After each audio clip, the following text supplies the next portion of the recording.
ஆக்சுவலாக வந்து எனக்கு படம் நடிக்கணும், நான் ஹீரோயின் ஆகணும், நான் வந்து இன்னும் நிறைய படம் பண்ணணும், சீரியலுக்குள்ளே போகணும், இந்த மாதிரி எந்த ஒரு எண்ணமுமே எனக்கு கிடையவே கிடையாது.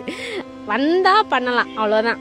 அதுக்காக நான் ரிஸ்க் எடுத்து நான் இப்படி தான் இருக்கணும், நான் இப்படி தான் வாழணுன்றது எதுவுமே நான் வந்து இப்போ வரைக்கும் கோடு போட்டு வாழ்ந்தது கிடையாது.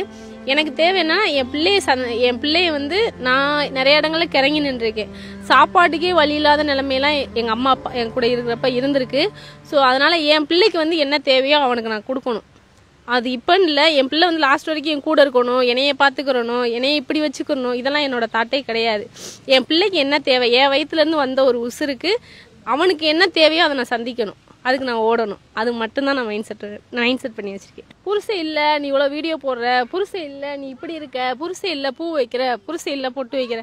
ஆக்சுவலாக வந்து மஞ்சள் தாலியும் இங்கே வைக்கிற குங்குமம் மட்டும்தான் புருஷனுக்காக.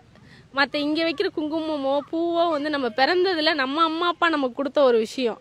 அதை வந்து டார்கெட் பண்ணி சொல்கிறவங்களும் இருக்காங்க. அதை தாண்டி நீ வந்து புருஷன் இல்லை உனக்கு இந்த பாட்டு தேவையா, புருஷன் பாட்டுனா எல்லாமே பாட்டு தான், அவங்கள நினச்சி தான் படிக்கணும்லாம் கிடையவே கிடையாது இல்லையா.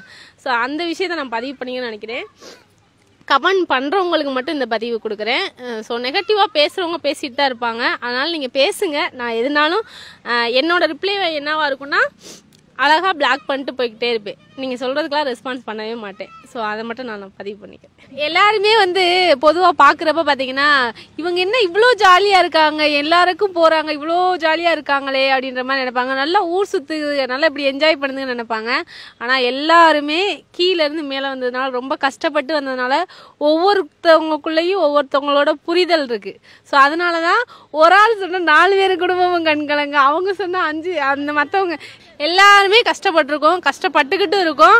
ஆனால் நம்ம லைஃப்பை வந்து இப்படி தான் வாழணும். இப்போ நான் வந்து வெளியில் அழுதுகிட்டு இருப்பேன், உள்ளே வந்து உனக்கு ப்ரொமோஷன் இருக்குன்னு சொன்னால் அடுத்த நிமிஷமே கண்ணீரை தொடச்சி பவுரை போட்டு வந்து நின்று ப்ரொமோஷனுக்கு வீடியோ எடுக்கணும்.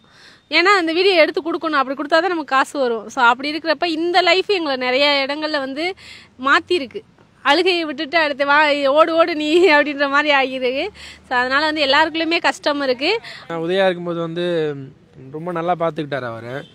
ஸோ ஆக்சிடென்ட்லேருந்து வந்துட்டு ரொம்ப கஷ்டப்பட்டுட்டு இருந்துச்சு சுமதி. கஷ்டப்படக்கூடாதுன்னு சொல்லிட்டு அப்போ இருந்து இன்றைக்கி வரைக்கும் சாகிற வரைக்கும் கண்டிப்பாக கூட இருப்போம் நாங்கள்.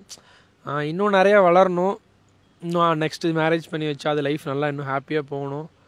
ஸோ இன்னும் நிறைய படங்கள் பண்ணணும், பெரிய இடத்துக்கு போகணும், எவ்வளோ தூரம் போனாலும் கூட நாங்கள் இருக்கணும், அவ்வளோதான்.